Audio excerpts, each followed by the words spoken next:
Welcome, travelers.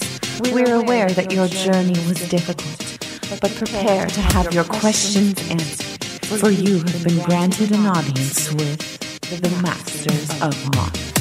And welcome back to Masters of Modern. I am your host, Alex Kessler, here with my co-host, Ben Bateman. Nice delivery. You're always going for something different, mixing it up. Trying to like slow clap, build up, but with like my voice. Right. So you start slow and then everyone starts clapping. It's the end of every rom-com that takes place in an airport. Did you say a rom-com? I did. Comedies that take place on the Italian peninsula. Yeah. All right. Good old rom-coms. Favorites of the podcast here. History of the World Part 1. One of my favorites. Yeah, there you go. Rom-coms. I don't have another one. That was other the ones deep that cut. take place in other. Wait, don't they go? They definitely go to Italy to Rome in Devil Wears Prada, right? Isn't that? Wait, or do they? Where do they end up for the? What's the movie with Heath Ledger and he's like super? He like takes place in Venice. Casanova. It's like a rom-com period piece where he's like the Casanova, so he's just like sleeping with all of the Venice aristocracy, and they're like after him. This is a Heath Ledger movie? This is a Heath Ledger movie. I own it on iTunes. I'm impressed. Yeah. That's enough down that. It's not in theaters even. That's enough down that rabbit hole. Century City Mall before they redid it. So guys, this is the Masters of Modern podcast. We talk about Magic on the show, specifically the modern format. That is Alex Kessler, as he mentioned. I mentioned that I am Ben Bateman, and we're going to talk to you today about mid-range decks in the modern format, as well as some other news and fun stuff. Yeah, specifically the fact that there's a lot of really cool ones that have started to exist post-Hogak, post-Modern Horizons, post-War of the Spark, and I can't decide which one to build. I have the cards for most of them. It's just like, I don't have that many red-green mana bases. I don't have that many red-blue mana bases. So how many Jeskai Grixis decks can I really have at the same time? /Teamer, /John, /Mardu, all the other things. So when it comes down to it, I can't decide, and I need your help, Ben, and the internet's help to tell me what I should be building so that when we get to Vegas, I'll have a few of these dope lists in my pocket. You'll have a deck to give me to play. I'll have like a belt, and each on that belt will be different decks. Getting back to the initial point, though, which is that Alex is going to probably build some decks because he has lots of modern cards that I borrow. Mm-hmm. And first things I moved to my new apartment, just like right now, new apartment, already have access to it. The only thing inside of it is my Magic collection. Yeah. Well, it's really an interesting place that Modern is right now in terms of A, brewing, and then B, the ability to play fair decks. You know, the format has kind of shifted, and I actually think I would classify Horizons as a massive success. Like, sure, there's one big hiccup. What is the big hiccup, you think? Hogak? Oh, sure. Yeah. Yes, that's fair. And I guess just his interaction with, like, there's like because the banning has made Hogak fair, it wasn't Hogak. It's just the Hogak introduction to the format, along with Alter, created hyperdrive the Vengevine deck to becoming problematic. Right. With the bridge being gone, that mistake is gone, and Modern Horizons has been extremely successful. The modern format is really exciting. We're about to go into a modern MC, the Mythic Championship, this weekend. Yeah. You actually may be listening to this episode unless we get it out a little earlier than normal, literally during day one of the MC, the championship. So we're really excited, and next week we should have some good data analysis and going over how Modern did in that MC. And what's going on with the format. Yeah, so I think I definitely want to talk about that, sort of your direction that you're going to go. And I actually think probably once we have that information, it'll give us a little bit of like this is cool or this is like totally erroneous and won't work as far as what you're going to build goes. I do think that we should probably, before we get fully into the discussion of mid-range decks, talk about some of the big news from Comic-Con over the weekend. The system is down. Well, no, that was just a news reference. Okay, yeah. Who makes Homestar references? What a nerd. Just trying to fit in. So I went to Comic-Con. I didn't attend the Magic panel. I have not gone to Comic-Con and missed the Magic panel. Since I've been over the age of 18. It would have been really fun to do. I wish I had done. There was some crazy news that was that was announced. So you have a new set, Throne of Eldraine. Is that what it's called? Eldraine. Throne of Eldraine. Mm-hmm. Throne of Eldraine. Or could be Throne of Eldraine. Throne of Eldraine. I haven't heard. So far, I don't think it's that. I'm just disappointed in the name Eldraine. It literally, you're making up fantasy words. You could have chosen a word that... They didn't make it up. It means something. No, Eldraine's the name of the... Everything means something. Theoretically, Eldraine is the name of some character. No. It's the Old Throne. It's like literally translates from Latin and Old English into a word. I wish you guys had the Thor rocket interaction. Eld is old, and reign is like the crown, throne. Like I reign among a land. Eldraine. Breaking down the I'm just hoping that it's going to turn out to be like an Eldrazi, and it isn't just a weird coincidence. Like if this was the throne of Phyrenia, I would have been like, you could have still chosen different things. I don't know. There's market testing. This also probably doesn't compete with some weird other language that means something else. Like there's a lot of difficulty in naming things. I don't mind this name. Yeah. More importantly, Marshall's naysaying of the name.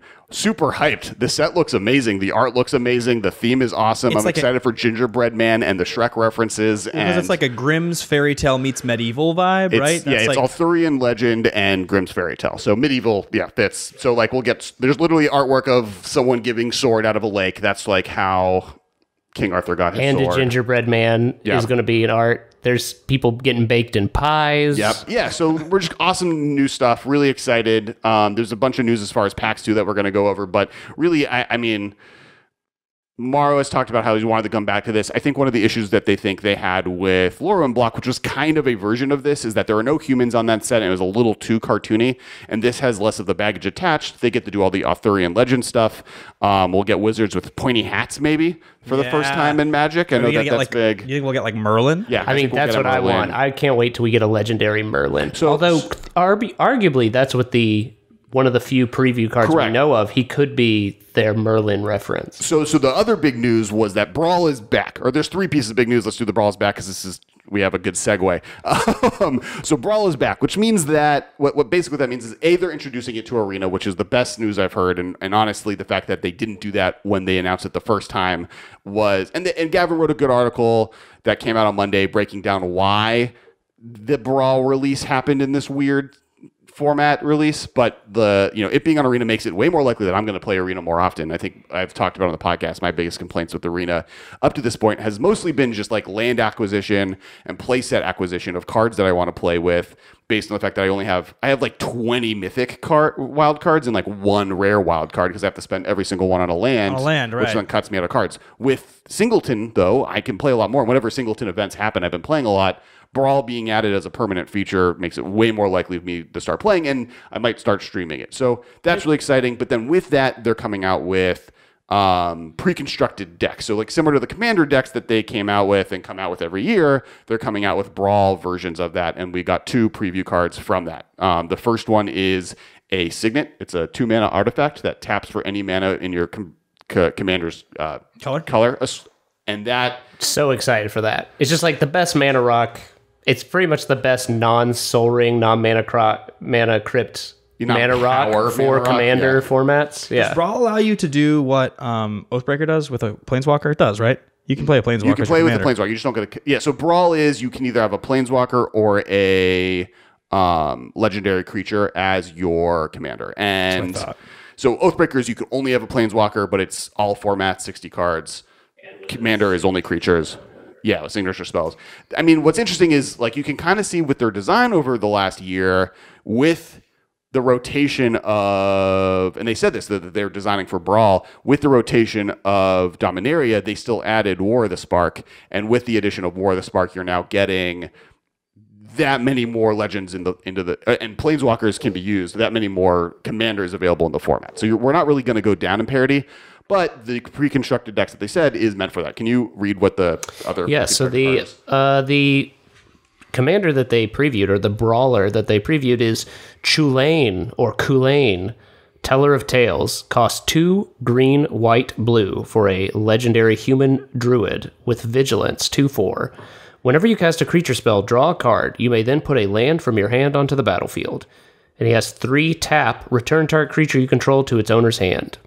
So cool. I don't know how playable that is necessarily in Modern, but the cool thing about the Brawl decks more than anything for our podcast is Commander precons are useless to us.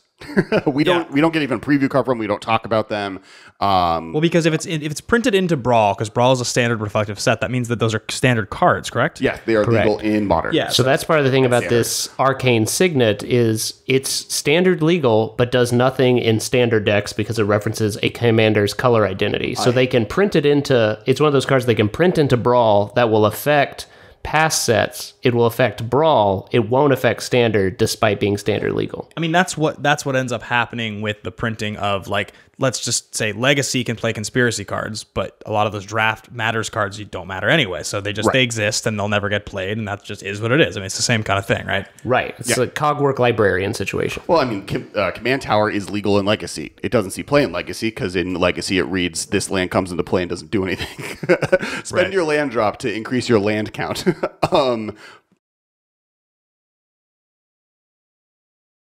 Well, a good thing is maybe we should just ask the fans. Fans, if you like to hear more Brawl talk or multiplayer talk, let us know in the comments, because maybe we'll do some spin-off episodes about Brawl when it comes back. Bottom line is I'm very excited about Brawl. That's the thing I'm excited for. Yeah, absolutely. So PAX. So big news in PAX, and I have like a list that we have tweeted out. So if you go look at our Twitter at the MMcast, you'll be able to find this information of what it breaks down. But they're releasing, instead of just having one standard pack for a standard set that is the only pack available to open, they put a lot of work into kind of expanding what packs mean to offer it to different people.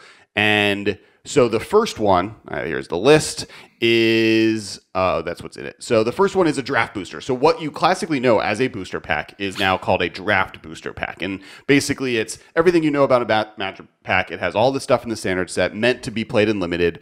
It's a limited format-based booster pack. There's one rare. Every X amount will have a mythic rare. Every X amount of will have foils inside the packs. They've increased the foil rarity a little bit, but that's kind of the base level. There's a bunch of promos. I'm not going to get too much into what promos are in which sets because it's makes this entire explanation 10 times more complicated. But the next version is theme boosters. So theme boosters are, say you are trying as a new player to brew a black themed deck or a red themed deck, that pack will have, and each set will focus differently, but the starting set will be color based. You'll have a pack that has only black cards in it, and it'll have 1.1 rares. So some out of every 10 packs, one will have 2 rares. But basically the idea is you're trying to build a deck, especially for casual or new players, and this is a direction you can buy on purpose. Instead of, when you were a beginning player, you would buy a pack that would come with your deck and then like 2 cards, and you have a red-black deck and you're really excited about red-blacks, and like none of the cards in the pack are red-black, or like one is a red card and 2 black uncommons. I think one of the most fascinating parts about this is, like, so we've both played Magic for a very long time. We've bought a lot of booster packs. We've opened a lot of booster packs. When I think about Magic cards and like buying them in packs,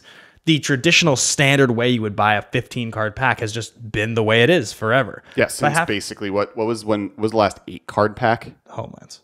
Since Homelands. But I have to remember sometimes that at the end of the day, there's a bunch of people sitting around at Wizards of the Coast looking at each other being like, how do we make this experience more fun for new players? How do we make it so that when a new player goes to a store and they see the packs on the wall, they can buy something on their one visit to the store in that 6-month period that's going to make their experience better? And if they want to play a red deck, how do they play red? Like, how can we make this awesome for them while combining the random element of a booster pack with the intro pack element of being sort of spoon-fed product? And that's what this is in a really cool way. I really like this move. Yeah, it's like it keeps the pack opening experience, but it makes it at least a little bit more specific so you can do things on purpose. And obviously, Wizards talks about the casual player is a much larger segment of the Magic base than I think people that are ingrained in Magic really consider. And it happens a lot where like I'll like be in my old job when there was a big company, I know it's like, oh, that guy has like a Elsbeth Pop Funko or a Nicol Bolas poster on his wall that he got at a pre-release. I'm going to go talk about Magic. Like, oh, hey, what deck you playing in Standard? What format do you play? Like, oh, I don't, what do you mean format?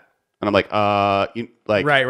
It's like Standard. And they're like, oh, what's Standard? I'm like, oh, you play very casual Magic, and I don't know how to communicate with you almost on the level that I'm at, so ingrained into the format. Because what's so crazy, right, is that like, when you show up to the office and you're like, hey, there's this cool new game, check it out, right? Open the box and start looking at it. I'm reading the rules. I'm like, okay, so we'd sit down and we would play this, and I would, by the end of that, in theory, understand how this new game that I've never played before works. Maybe we'd play it again sometime. And I'd be like, oh, this was a really fun game. That's the way like people look at Magic that don't understand Magic in the way that we do, which is that this cool game I've never tried, right? Like, they're not looking at it as like, oh, there's 19,000 unique cards and I'm going to go and like just dive into this world. Like that's not how Magic is unless you choose it to be. And now the last pack that they've kind of announced is the opposite version of that, and that's the Collector Booster. And this is a pack that has a much higher percentage of the packs are foil. It has a bunch of different promos. It'll have alternate art of key cards. It'll have kind of what was coming as the box toppers for the what were the Ultimate boxes? Masters? We'll have those. It'll have the Ultimate Masters full art kind of versions of cards inside. And then masterpieces. Some masterpieces. Well, they're not called masterpieces anymore, but in masterpieces like format, which they're called featured cards. Okay. And then they'll have what was the Showcase eBay? frame is what they're calling it. Yeah, the showcase frame. And then what's the eBay boxes that they were selling that there was a big Masterpiece. That was the Mythic Edition. The Mythic Edition. So the Mythic Edition type of Planeswalkers will also be included in these packs. So those will be like what masterpieces were. So full art versions of old cards, new cards. Yeah, so there's a bunch of stuff in this pack. This gets me so excited. But it is standard product. It is all. I don't know about the last thing. Okay. I forget what that is. The full art Planeswalkers, but for the most part, it is meant to be like everything in here is worth opening. Right. This is a pack to open. It's going to be a more premium costed pack. Right. It's for the ingrained player because the general story is don't open packs. Right. And so this is meant to be more about opening packs. The chances of getting the same card twice among two packs is much lower because there's a lot more stuff that's available to those packs. And on top of that, it's not meant for limited. It's not meant to kind of do that. So it's a whole different kind of opening experience. Totally. And it includes the special Brawl cards, the special cards that come in the Planeswalker decks, the ones that like reference the Planeswalker you need to get, the promos, the random stuff that they're going to come out with otherwise. So you get cards that aren't meant for limited in these packs, but are available. And those are the news. So you got basically theme boosters, which have been out for a year. They're starting with monocolored ones, but say if we ever return to Ravnica, the theme boosters that would come out for each set would be based on the guilds in that set. If we went to Khans of Tarkir block again, it would be, or we go to Khans or Tarkir again, it would probably be the 5 dragons or the 5 the 5 clans wedge color combos. Sure. And so it'll be themed based on the set it's coming out with, but in general, it'll be 5 based on that. Because they've tried premium packs in the past, right? Didn't during Alara block you could get the all foil gold pack? And they sort of were a bit of a dud because it ended up costing a lot because they were like 12 or 14 bucks for a pack, and you just get a whole bunch of foils and then you get like a foil dollar rare and you're just like, oh, I guess Well, and foils in those from that set are worth significantly less. You're right. And there's actually that effect on the master sets as well. Foils from master sets are worth less than... Because you get a foil in every pack. Or cards that have foils in master sets, the foils of those cards are worth closer to the regular cost of the card than a regular card that didn't get put in a master set because there's a foil in every pack. Ultimate Masters foils, it's insane how cheap they are. It's actually one of the craziest things. If you want to own a foil version of something, and it might even be too late, they might have started going up, but I mean... I remember a period of time, like in the last year, where Noble Hierarch was $100, and I bought a Noble Hierarch foil from Ultimate Masters for $42, a month and a half ago. Right, like that's crazy. Anyway, so yeah, that's the news, guys. Pay attention to the Mythic Championship real quickly before we get into the full episode.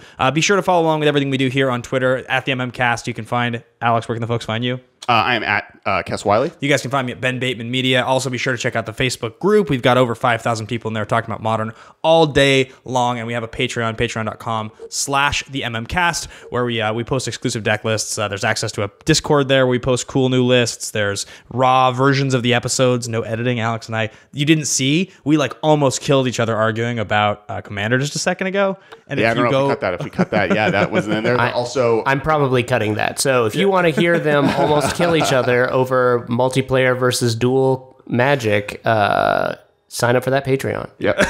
and help support the show that you love. Yeah. Yes. And please like, subscribe, comment on the video. You guys actually have been really great about it. We've been growing at a really nice clip and tons of interaction, which is the coolest part. Questions being asked all the time. And apparently likes matter more. So like this video. Yeah, be sure to like it. And subscribe because that's also really important. But all right, so yeah, today's topic is going to be mid-range in Modern. So I think we'll talk a little bit, briefly about some of the history of where it came from, the big decks over time, and then what people are doing right now. And I think the place to start is How would you describe a mid-range deck? Like, what is mid-range to you? Midrange is a deck that is well balanced between both interactive spells and then threats and cards that generate value. And often those three things can be hybridized. So you would have Cryptic Command is a great example where it is both a removal spell and a card draw engine. Or you have Bloodbraid Elf, which is both a threat that draws you a card and gains value. And more often than not, the way they do it is they stop your opponent from doing something that eventually and eke advantage while doing it to the point where they're doing things while your opponent is not doing things and killing you with the things that they're doing. Yeah. I think that's my definition. Interesting enough, that is also kind of control. Like I think, and I've classically said that Jund is the control deck of Modern through this podcast history. Well, I think so. If you go back to the beginning, not the first year, but like once the format had started to sort of settle and it was just Splinter Twin and Jund as like the premier strategies, then you had all the smattering of Affinity and all that stuff. You bring that up regularly and like definitively it was Birthing Pod. I just remember Pod, Splinter Twin, and Jund are the like very firm pillars of the format, and Pod was the best deck through that whole period. My memory of it might be skewed. I just remember Birthing Pod taking a second longer to become dominant. People hadn't figured out the best version for a while, and I think Splinter Twin and Jund. I just seem to remember like in the beginning, those were like sure. Like Pod was dominant and got banned around the same time as Cruise, but it had been the best deck for like a year, but like Twin and Jund, I seem to remember, were dominant for the entire year before that was acknowledged. Like good players knew, not everybody knew yet. Sure. I mean, I disagree with the history of that, but we don't have to get too into the history of Birthing It's all Pod. just memory of when things happen. But I think the pillars of the format in modern history have always kind of been Tron, a blue-red deck that most of the time was Splinter Twin, right? Birthing Pod, who became Coco, Jund, who's basically been the same deck throughout its history, though it's bounced between Abzan, Jund, or Mardu, depending on which day of the week it is, and Affinity. Some kind of an artifact deck, yeah. And obviously the last 2 years that has been different, but for a good 4 years of the format, that was kind of it. Different smattering of decks came in, and blue-white was always around, but never really at the top 5. Well, that's my point. So you're leading into my point, which is that for the longest time on this show, because we've done the show going on 5 years and a few months, for the first few years, we would always just say, like, Modern doesn't really have a control deck. Like, the closest thing you get to control is mid-range, because at the time, the threats were too diverse. Nobody could really figure out a way to make blue-white work. Like, it was always right there. It was always like, top 8, but it was never like, oh, you go into this weekend, you're probably going to play against blue-white control, and it might win the weekend. I think blue-white has always consistently been the top of tier 2.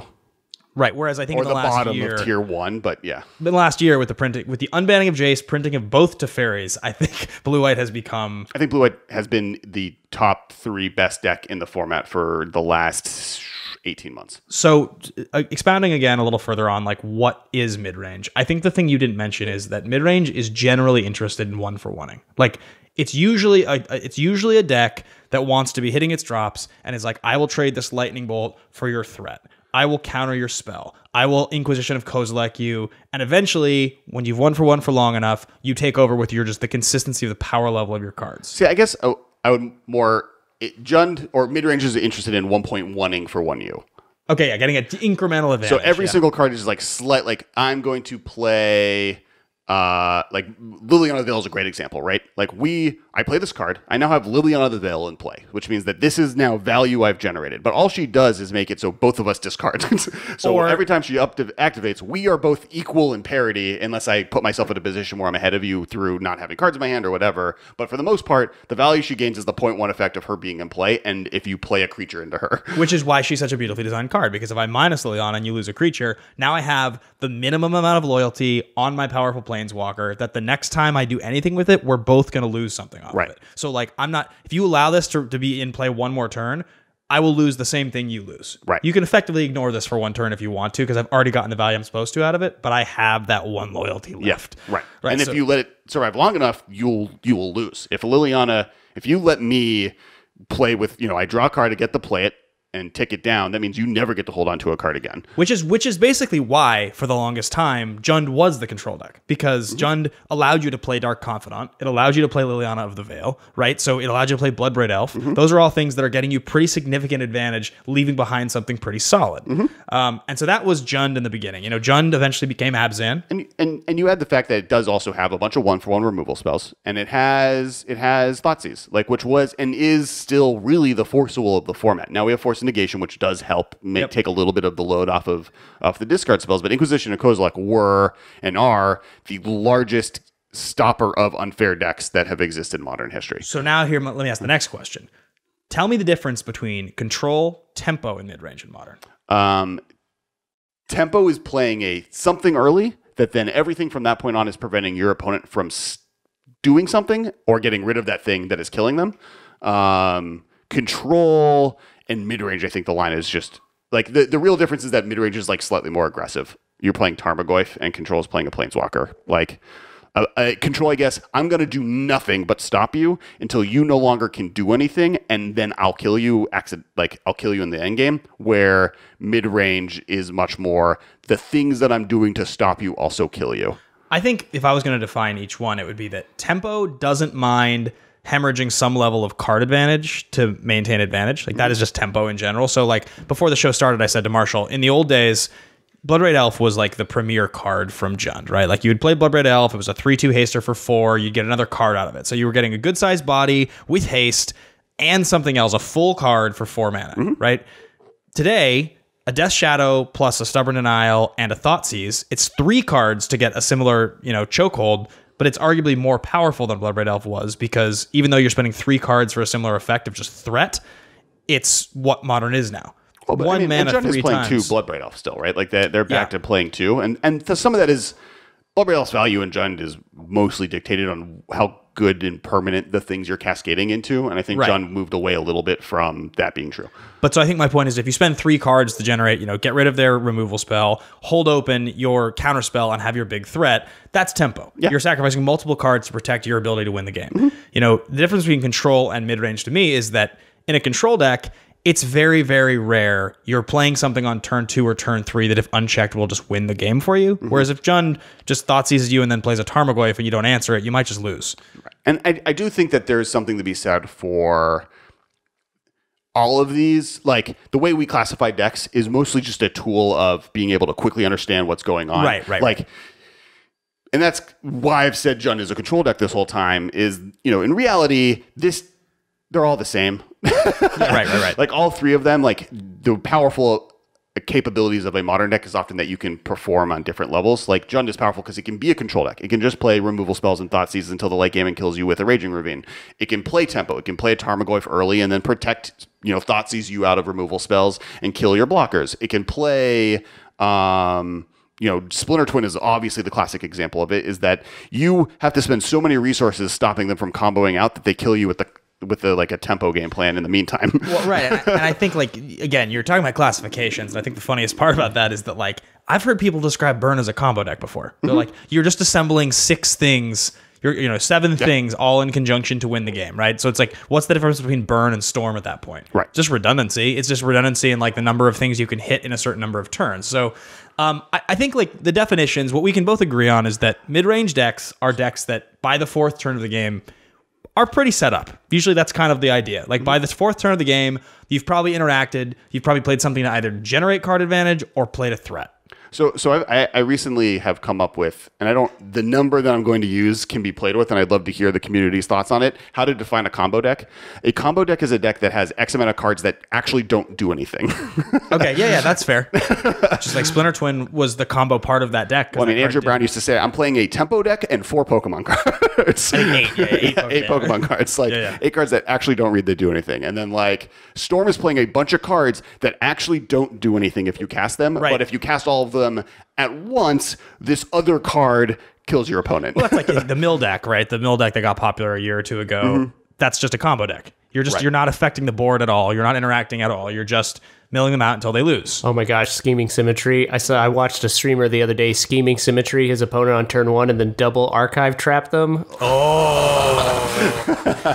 I love that. It's there, kids. It's there. So good. Yeah, so I think that's my definition of a combo deck. Since we're talking about classifications, is just the more card, in Burn, because they're playing cards what's the 1 damage for 3? I'm sorry. Lightning Bolt, Lava Spike. Lava Spike. Lava Spike is a combo piece card versus Lightning Bolt, which is also a removal spell, and Goblin Guide, which is a tempo creature. And they're playing a bunch of these, but they are playing, I think, at least 12, if not 18 combo cards, which makes it a combo deck in my mind. Like Skullcrack is a combo card.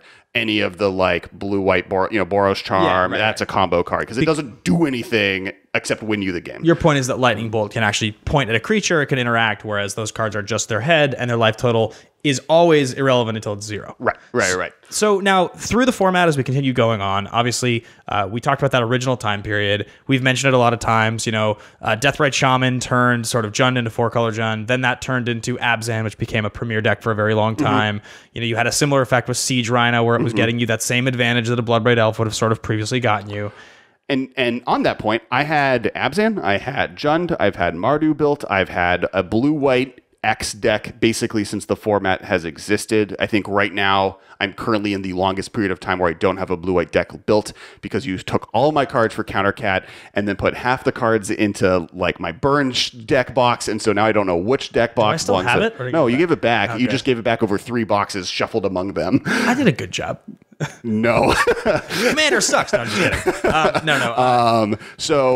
kidding. So now, as Modern Horizons has come out, as all these really sweet cards, Ren and 6 is around, I'm like, I could get away with playing like 3 Life from the Lums in a main deck. Me and Marshall last week play tested a bunch of games where I was playing like Jund with Ren and 6 and Cyclers and Life from the Lum, and he was playing a Cycler deck that was really dope, and you should post that list on It was Abzan, Astral Drift. Oh, yeah. That's With, so fun with fact. Siege Rhinos and stuff. Every one of those games, I had a 65 card deck with 24 lands. I counted yesterday when I was packing up. There you go. Well, so... sorry, go ahead. But with that in mind, there's so many cool decks, and I want to go over them and decide which ones I should be building. I bought all the cards, so Gavin Verhey tweeted. I want to start here because this is maybe the sweetest one. Yeah.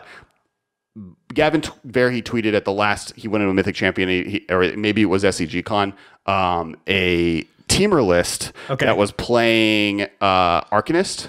Oh, yeah, Dreadhorde. Dreadhorde. Yeah. It was the free spell teamer. It was the Rhinos and Electro Dominance. Yes. Our buddy Serge Sarkeesian texted me that list the other day. So it has 4 Dreadhorde Arcanist, 4 Tarmogoyf, 2 Cryptic Command, 2 Jace, 2 Bloodbraid Elf, 3 Ancestral Visions, 4 Crashing Footballs, 2 Electro Dominance, 3 As Foretold, Lightning Bolts, Magmatic Sinkholes, 2 of them, 4 Ops, 2 Ren and 6s, and a bunch of lands.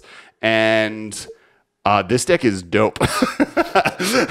No, like I literally, like one of our buddies was like, I want to play this in Vegas, like the day after you texted me the list. Because like how fun does it look? Like everybody loves free cards. Arcanist is amazing. No, it looks incredible. I think that deck is awesome. My biggest issue with this deck is, as we just previously described, I would like to have a blue-white deck, and I currently have a Jund deck. And by building this deck, I no longer have either of those decks. It's a lot of rares, that's for damn sure. Well, it's just like, I don't have 6 Jaces. I don't have 8 Tarmogoyfs. I don't, there's a bunch of these cards. I think I probably could stretch it. I think right now Ren and 6 is the biggest stopgap. Ren and 6 is $98. I'm so glad I bought the 2 Chinese ones, which were the only 2 I could find on the floor. They're $98 for just a regular one? I don't have any. Yeah. I'm so bummed. Jeez. Maybe it might be 86 or 89. It's 98 or 89. Whoa, last time I looked, Urza was the most valuable card in the set, and he was only at like 50. I literally have SCG open on Modern Horizons. It doesn't surprise me because, like, and again, I was drafting at the Command Zone house, like maybe like a month ago, 3 weeks ago, and we were talking about somebody opened a Ren and 6, and I remember just like looking at it and being like, this is like literally the difference between experimental 2-drop when they were unsure and actually they know exactly what they're doing, printing a 2-drop Planeswalker. $89.99. Yeah. Like Ren and 6 compared to Tibble is a joke. It's literally a joke. It's like, this is what happens when you play it really safe, and this is what happens when you're like, all right, let's just push it, guys. Well, because one says draw a card and discard a card at random, and the other one says draw a card. Mm-hmm. Yeah. Well, we talked about this, I think, when we did the review, but I think even last week, or when we did the episode together, where I was playing Dark Confidant to draw lands. Every time I hit a non-land, I was sad because my life total went down. Going back to Jund conversations of how everything is 1.1 worth of value, the reason it wasn't 1 point whatever card you drew is because you were losing life with Bob. Ren and 6 just guarantees me drawing the lands, not to mention the fact that I can play with Cycler lands now, or the Horizon lands that let me draw cards and value off of him. And that you can cast free lava darts every turn. Yeah, free lava dart every turn. Like, it's just a lot of good things. And one of the reasons it's so expensive is because in Legacy it gets Wasteland back, and that's just an insane thing. And the entire format is just Ren and 6 decks, apparently. Not that I pay that much attention, so I might be also, wrong. In Modern, I mean, you can, like, there's a lot of decks that if you ghost quarter them 3 times, they run out of lands. So, like, there's a lot of decks where you just, like, okay, I'll ghost quarter your, I don't know, like, I guess I can't, I guess those decks, like, blue-white plays a bunch of basics, but, like, if you play against, like, Shadow or somebody like that, or you... Tron. Yeah. Like, just keep them off of the lands they need. If you get this, if you're on the play, and you have this into play on turn 2, and then you just start ghost quartering them every turn, Yeah. I think they lose. Because they run out of basics after 2 of them, maybe 3 like if they're stretching it, and then from that point on, you wreck them. I mean, not to mention, like, we're about to talk about 6 different mid-range decks. Most of them are 3 colors, and most of them are not playing that many basics. That actually feels like kind of a hallmark of the mid-range deck. That's not something we didn't reference. Grind. They usually feel like they're 3 colors or more. There has been, like, the black-green rock decks from last year. Blue, white, and black-green are the 2, like, but yes, I agree. It feels actually like blue-white, though, is much closer to what we would characterize as control. Like, I don't think that there are as many blue-white decks that I would lean into and say this feels tempo, because the tempo versions were Jeskai. Well, I don't think they're. I think the reason I would argue they're more mid-range even is because they're not playing I counter everything you're doing. They're like, I play a Planeswalker that acts as a mini removal spell and is now a threat. I play, like, the blue-white decks that have been good for the last 2 years are rarely, I mean, the best interactive thing that's tempo-y is the Spirit, right? The 2/3 counterspell Spirit. Oh, yeah, Spell Queller. Spell Quellers. And even then, that's a mid-range card, right? I'm getting 1.1 value out of this card. Well, I suggest we talk a little bit about some of these decks we have listed here. Looks like we got this one. Oh, the Skelemental Mardu decks are dope as well. This is such a cool deck. I mean, it's hilarious that, like, I was so excited about Unearth being printed in, and I, like, haven't even built with it yet, and, like, now other people are just going crazy before I've even gotten a chance to. Having now played it just for value, to, like, Unearth and Eternal Witness to get back Unearth just feels like... feels so good. It's like Bolt, really Snap, cool. Bolt. Feels sort of like that. And not to mention here, unearthing a Skelemental is like so super good. dope. We also we've now adjacently talked about it every couple of times. Arcanus is dope. Dread Arcanix is one of the coolest cards. And we were dead on about it. Yeah. We were dead on about it. I mean, when we reviewed it, we were both like, this is probably the best card in the set. Like, probably. And I don't think it is the best card in the set, because, like... It's War of the Spark, right? Yeah, because War of the Spark exists, but... I think y'all were saying this is maybe the best creature in the set. Yes. And I think we were right there. I think if it was in any other set, it would be the best card of the set. It just happens to be in... Urza's block. I think we're lucky it wasn't in any other set, because it would have been a mythic, maybe in other sets. Sure, yeah. But really powerful. It's playing. I mean, the Thunderkin Awakener combo along with Lightning Skelemental and Ball Lightning is just dirty. Like, what is it? What is the combo? So Thunderkin Awakener is a 2-drop 1/2. It's for a red 1 with haste. Whenever it attacks, you get to return target elemental creature card from your graveyard with toughness less than Thunderkin Awakeners. And because it's a 1/2, your Skelementals and your Ball Lightnings all come back, which is crazy. You also can cycle the Igneous Pouncer in here. It's a 5/1. Some were playing Spite Bellows as a removal spell, that then every turn is a 6/1 that gets you a removal spell. Seasoned Pyromancer, you have a couple of these in here just to just keep going with the value. I mean, this deck is just sweet. The funny part is it's playing 2 Surgical Extractions the main, which, like, it's just such a sign of where Modern is right now. Well, what's interesting about this deck also is it's kind of a Reanimator deck. Yeah, for sure.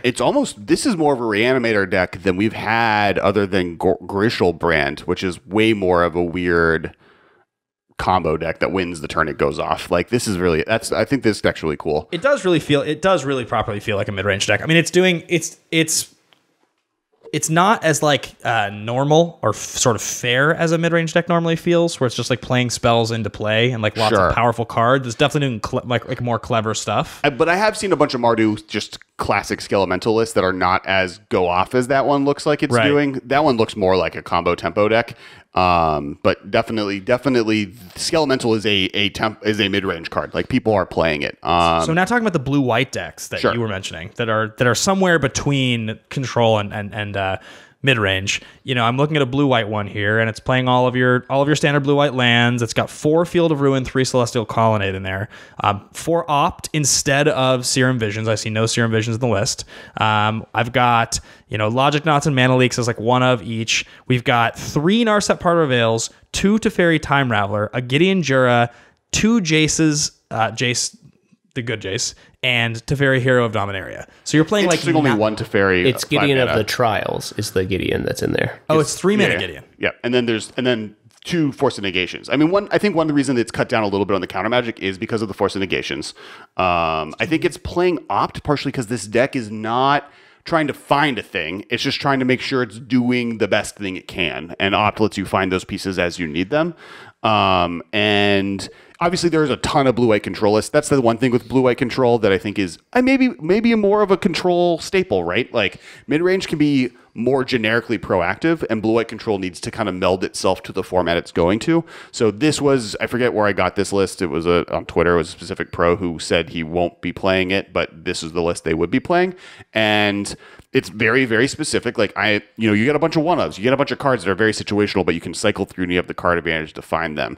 I've also seen a bunch of blue-white lists playing Snowlands just for the 1 mana, the enchantment path. The one white. On Thin Ice. On Thin Ice. So I've seen a lot of On Thin Ice lists because like the deck's playing a lot of basics. Those can easily be snow basics, and you can just, instead of playing X amount of this type of fetch, play the prismatic one because you're only 2 color. Like it's not, once you're in the 2 color world, snow basics are so easy to splash, and there are decks splashing for 3 color easy.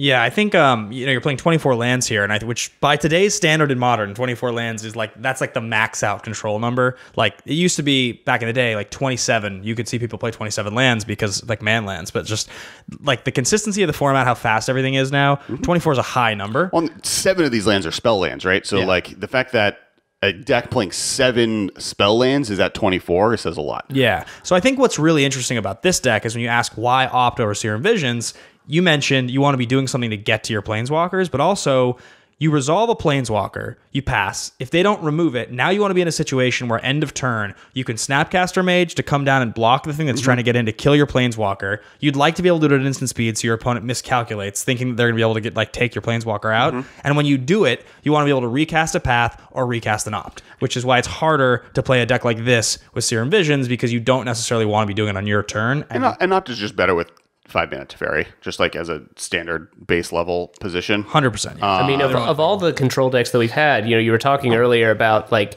blue-white isn't the kind of counter every single one of your spells, but as far as, draw go decks, this is about as close to a draw go deck as I think we'll ever see in Modern. Yeah. And the moving to Opt from Serum Visions really speaks to how draw go-y it is now. And I mean, and I've seen a ton of lists. The one thing that's not in here, but I've seen a lot of, is decks playing 4 Karn as well as part of their list, and specifically with the purpose of finding Teferi's Puzzle Box, the lockout with Narset. Like they have the lockout combo there. There's so much to do with blue-white that it's definitely the hardest to kind of point at exactly what your list can be, but it's definitely a powerful set. Now, I think there's a lot of things that have made mid-range decks in Modern start to feel more like something that you want to be doing at all times. One of the big things I think is actually the printing of the Horizon Canopy lands. I think the idea that you're playing a deck where at a certain point, if you're playing 24, 25 lands to make sure that you hit your land drop every turn, every single deck has access to the correct color Horizon Canopy lands to just cycle through and get to your things faster. Except for blue-white. Blue-white's not playing any because there is not a blue-white one. And they don't believe if they had one, they probably would play it. I don't know, though. So that's the one color combo that's a little iffy because they are so much more protective of their life total than often other decks are, and they're playing for so long. Like they're trying to get to the late game, that life loss is something that I think they're a little bit more worried to take advantage of. Right. The next list we're going to talk about, and this is the one that I'm starting at because I have Jund already built and sleeved up, though mine is a variant on this. This was provided by friend of the cast, Yair. Yeah, this list is sweet. I mean, this has cards. It has a bunch of new cards in it. This is a Jund list. I mean, this deck is playing... It's playing 1 Plague Engineer in the main. It's got 3 Wrenn and 6 in the main. It's got 2 Hexdrinker in the main. It's got 2 Seasoned Pyromancer in the main. I mean, this deck is stock full of new cards. It's got 1 Nurturing Peatland. It's so cool. Yeah, I'm really, really excited about lists like this where, like, it's cool how many new cards they got. Someone brought up a good point that people have talked about Jund being bad, but then it's also like been in top 8s pretty consistently over the last year. So I don't think Jund actually ever went away. I think it's just like... It's just always like Jund is always a safe bet. Now I'm interested that they're playing as many Bobs as they're playing because I've been cutting them just from the perspective that like Wrenn and 6. Wrenn and 6 is a better version of it, and it's a 3-3 split here. You're playing a little bit more top end. So I think I would maybe think about playing something else, but this list is super, super good. Yeah, I mean, it just looks so much fun. Hexdrinker is a really interesting one here. Michael and I were just talking off camera about it before the show started. Sure. That it's showing up more and more. And Hexdrinker is a really interesting modern card. Like you and I talk about all the time, things that are good early and good late are sort of that's what you want to be playing in any kind of good stuff deck. And they've really pushed having a 2/1 for 1 green that has so much ability. It's got to be the most pushed 2/1 for 1 ever, right? Because it is a really cool card. I dismissed it because I wrote it down as I've got it here in front of me. It's 1 green for a 2/1 snake. It has level up 1 colorless. So level up, in case you guys don't remember, is you can pay it at any time, only as a sorcery. Levels 3 through 7, it has protection from instants. It's a 4/4, and at 8+, it has protection from everything. It's a 6/6. So if you draw this late in the game and you play it, now you have a 4-mana 4/4 that has protection from instants, which dodges almost every single removal spell in the entire format. So something that makes me sad about this card is that I really like the level up mechanic in general, and I don't think it was responded to very positively, so I don't think we're ever going to get a real return. So what makes me happy is we're getting this, but I also think we're just never getting level up again as just a wide mechanic. Because like all the cards in level up are not necessarily powerful enough, but they're all cool. Well, where the big chokehold on the mechanic is with this card is I overstated. It's a 2/1 for 1 that if you play it and then you level up on the 3rd time you level up to try to get into that protection from instants, they can respond to it because it's a sorcery speed ability and kill it in response. So it doesn't automatically. It's not like it's a thing where it uses the stack. Yes, exactly. And it's sorcery speed. Yeah. So that's the thing that's always held back level up. Sure. But just the fact that you can play a 2/1 for 1 on turn 1, if that's what you decide to draw that particular game, is a strong start. Yep. Before we get into another early game, late game thing, I do want to shout out. Kess, I will not be there, but Ben will be there, as well as other people on the Kess team are going to Gen Con. We have a booth there. I will look up the booth name as we talk. Cool things that are happening there. We have obviously the game battle bosses that we kickstarted last year successfully, and some of you maybe even donated. Will be there to play test. You'll get to play the 2 new characters. There's oddly enough, a fairy Empress, which like Eldraine coming out was like, so that's really cool. She like freezes minions using flower and pollen tokens. And then there's the new character that no one's ever played with because it wasn't available during last Gen Con. Nightmare, which he's kind of the Mind Flayer-esque if you watch Stranger Things. He possesses units and he has shadow minions. So both of those will be available to playtest. We'll also be giving away, if you play a game and win, or if you want to buy them, limited edition love them. So we have these unicorns that we gave away at VidCon and will be available there, as well as limited edition dragons that are specific for Gen Con. You have Izzy, who's a blue and red one, and you have Ryu, who's a version of, we have a boss, Ryu, in Battle Bosses, so he's the Love 'em Dragon version of that. These will also be available, these color combos, but dragons in general will be available exclusive at Target, so you can get them starting next week.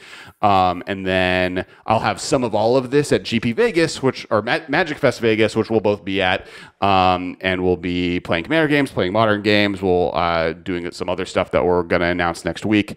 Super hyped and excited about Magic Fest Vegas and Gen Con. So next deck. Yeah, we only have a little bit left here, so I think we'll get through a last couple. But before we get out of here, I think Naya Tribal Flames is a pretty cool one here. So you've got Uncrop Crasher, Bloodbraid Elf, Lightning Skull. Remind me again what Uncrop Crasher is. This is written. Uncrop Crasher is a 3-mana 3/2 with haste that you can exert it when it attacks to say target creature can't block this turn. Gotcha. It's just a 3/2 with 3/2 with haste. So 3. Yeah. Huh. For free? For 3. For 3. For 3. Seems kind of bad. Why do they play it? Oh, because you can unearth it. That's why. Well, and also just because putting 3 power, one is like a 3 power haster, so you get to get in there right away. But sometimes it just allows you to push through that. Oh, and you can hit it with Bloodbraid Elf, right? So you hit it with a Bloodbraid Elf, and now you have 6 power, and you can make it so they can't block at all. So it just like closes the game out. That seems like kind of the weaker card, but it's playing 4 Helix, 4 Bolt, 2 Unearth, 4 Tribal Flames. Tribal Flames is that to me is like a hallmark of sort of mid-range zoo decks, because like it's sorcery speed, it costs 2 mana. Hopefully you're getting 4 to 5 damage out of it, but it's like so opposite of Lightning Bolt, which obviously this deck is also playing, but like that is a card that these types of decks 100% want to be playing, that if you're just pure low to the ground aggro, you're not going to be playing Bloodbraid Elf and Oncrop Crasher, and you aren't going to be playing Tribal Flames. Your cards have to be cheaper than that. Yeah, it's interesting. This is really more of a zoo deck than anything else, and the first kind of zoo deck I've seen in a long time. Totally. Yeah. But there is power in running 4 Tribal Flame, 4 Lightning Bolt, and 4 Lightning Helix. It's a lot of burn spells to back up your beefy boys. Well, I think getting like unearthing a Lightning Skelemental and playing an Oncrop Crasher or the reverse of that is very powerful. You basically take your opponent's hand out. Now, the next deck that's cool to talk about here is Relentless Hogak. Well, I called it Relentless. I just was giving it names to the side. It's a zombie tribal deck that's playing Hogak, but I came across it and saw that it was running 4 Relentless Dead, and since for many weeks now you have lamented that there's no place for Relentless Dead in Modern, I found a list that 5-0'd. Okay, now I'm really excited. So this is a smallpox list with 4 Relentless Dead. Mogi's Marauder. It's got 4 Hogak, 4 Cryptbreaker. Cryptbreaker's really come onto the scene. That's like a thing people are doing now. Yeah. Right? It's a 1/1 for 1 black that allows you to tap 3. Is it a 1/2? It's just a 1/1 for 1. But I think zombies you control. I think the fact that now Zombies has several quality 1-drops. Like Cryptbreaker wants cheap zombies to really work. And so adding Carrion Feeder I think Carrion Feeder being added is what helped push Cryptbreaker to being stronger and showing up more. Yeah, between Stitcher Supplier, Cryptbreaker, Gravecrawler, and Carrion Feeder, you now have... And we've said this before. We said it when we talked about the zombie list before. For a tribal deck to work in Modern, it has to be interacting on an axis that one of the other tribal decks isn't just doing better. So you can't be just getting beefy, which is what Merfolk did. Or you can't just be generating infinite mana because that's what Elves is going to do better than any other tribe. But the fact that this has that many 1-drops and can draw cards off of them and can be that aggressive is really important. It's also playing 2 Rotting Regiosaur, which is sick.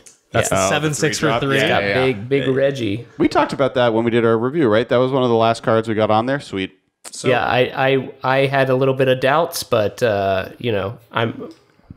it's showing up. Now I will say I think there is a genre of deck which is aggressive tribal deck that isn't a mid-range deck. So I wouldn't necessarily classify this as a mid-range deck, and I would argue that the Naya Tribal Flames is just an aggro deck. It's close. I mean, it's relying heavily on a 4-drop and 3-drops. I guess that's my question is, because in my mind, I've always thought of mid-range referring to the time in the game when they start really acting. So like aggro decks, they act and start really setting the pace in turns 1 and 2. And I always thought mid-range decks are ones that really start trying to take over on turns 4 and 5. And that's why they're mid-range. Sure, and that might have been what the definition originally of them was, but I think at this point they have more defining features to them where mid-range is a more interactive deck than what an aggressive deck would be. Less of a casting cost. Yeah, where like, yes, this has Lightning Bolt and Lightning Helix, but those are more like, I will use these to remove your creatures if I need to, but the purpose of this is to burn you out. Do you know what I think is really fascinating is we're looking at all these lists, and we got to get out of here in just a second, but the one thing that's not showing up is a Jeskai deck. And for years, those Jeskai decks were like, that was like a premier staple of Modern. Like those Jeskai decks were what people did. And so what I'm curious about is, do you think the Jeskai decks don't show up anymore because black and green have so much access to graveyard hate? Whereas, in terms of main deck, like Rest in Peace obviously is like what they would do in game 2, but like you don't have as many easy options in a Jeskai deck, and so like your main deck is just super weak to those decks. I think if you're playing blue-red, you should be playing Is It? Yeah. Or if you're going to play blue-red, you want to play a mid-range deck, playing a Grixis deck, which is the one deck list we didn't really go over. We have one, but we can talk about it in a second. I think part of it is just there's now enough good blue-white cards that they don't need the splash red, right? Like they have enough pieces of removal that they could use. Blue has enough just counter magic. Lightning Bolt's not as good as it used to be. And the format, like because of Lightning Bolt, Fatal Push, and Path all existing has also, it's not even that Lightning Bolt's not as good, it's just that many good removal spells at 1 mana have pushed out strategies that Lightning Bolt can prey upon. Yeah, because unless you're actively trying to Bolt Snap Bolt, which you can do, you ultimately don't want to be trying to trade 3 damage for a creature. You need your Path to Exiles to make sure you don't just lose. Right? Like while you're winning. Like that, you didn't point it out, but the blue-white control list we went over has an oust. Yeah. The snow one is sorcery. What? Oust is a white sorcery that puts target creature a third from the top. Yeah, and then they gain 3 life. The top list on MTG Goldfish for blue-white is playing 2. So it's 1 mana for a sorcery, put target creature, and its controller gains 3 life is like a very strong effect. That's kind of more what blue-white is looking for at this point. And I think Oust is also gaining power, obviously, because Teferi Time Raveler makes it an instant. Yes. So good. Yeah, that's very true. Because I don't think I've really had seen Oust in many lists until little baby Teferi came around. Right. Yeah. And yeah, I think that's kind of just on the whole, just you're not, Jeskai realize it doesn't really need to burn people out to win. And then if that's what you're trying to do, black and red and blue as a combo or tri-combo are going to do a better job at it than blue-white will. And blue-white has other powerful things to do. It's not like it's not doing something powerful. It's just it's doing it better in a different way. So, and speaking of that, I feel like we'd be remiss if we didn't go over a list of Grixis Kess based mid-range. Yeah, that's what we'll close. Because I feel like that's what all the fans want you to. That's what build. I want to build. I think in reality, I'm probably going to have Jund, blue-white, Grixis because they relatively don't compete too much. My black-red lands is going to be a little bit rough, but there's so many good lands in Jund now. Mages might be, but yeah.